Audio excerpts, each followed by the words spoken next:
Even with 48 shots on goal, the Bruins were not able to get any past Wild goaltender Nicklas Backstrom. But instead of voicing frustration, the Bruins remained optimistic, saying we were in the right frame of mind coming into this game and we have taken some positive strides. After the game, Bruins head coach Claude Julien says we could choose to be bitter or better, so let's get better instead. I think we're squeezing our sticks a little bit at the time because of what we're going through, and you just got to stick with it here and fight your way out of it, and that's as simple as that. There's been a good effort and I think good determination, by guys to, try to get our game back, and I think you have to draw that from tonight. I mean, I'm sure it's, on a game-by-game basis, it's frustrating, but the bigger picture, I think that we're making strides in the right way. The Bruins are now 4-7 without Nathan Horton in the lineup, 0-2 since Rich Peverley's injury. And while their absence has certainly had an effect on the Bruins, to that Coach Julien says, you still have to find a way to overcome it.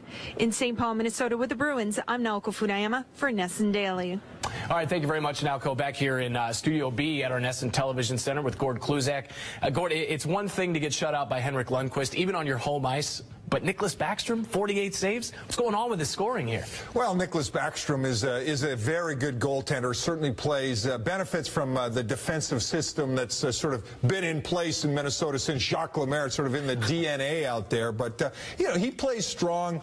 He's very quick, very athletic. The Bruins didn't get enough second chances, didn't get enough traffic in front of them. I think that's what you need to do when you're struggling to score goals is you've got to get those rebounds. You've got to get guys in front, although you can't get too near goaltenders today with the way they're calling these interference calls. But the Bruins just have to amp up their intensity a little bit in the offensive zone. Well, if it's not there with the guys currently on the team, if the scoring is not happening, you've got no Rich Peverley for 4 to 6 weeks. We don't know when we're going to see Nathan Horton again. Trade deadline is looming. So what sorts of moves could you see the Bruins making? Maybe how busy will they be? Well, I think they're going to be busy. I think if you're Peter Chiarelli and you look at your team and you saw that team for 2 months in certainly November and December, they were the best team in the National Hockey League. They're the defending Stanley Cup champions. They have outstanding goaltending. They've got very, very strong, solid defense. They have tremendous depth back there. It's up front where the Nathan Horton question is the big one if I'm Peter Chiarelli. It's really difficult to imagine going into the playoffs without somebody on that wing with David Krejci and Milan Lucic that can really score goals. I think that's where the hole in this team is right now. So you have to go out and try to find a goal scorer or somebody, a proven veteran that can finish and put him in that spot.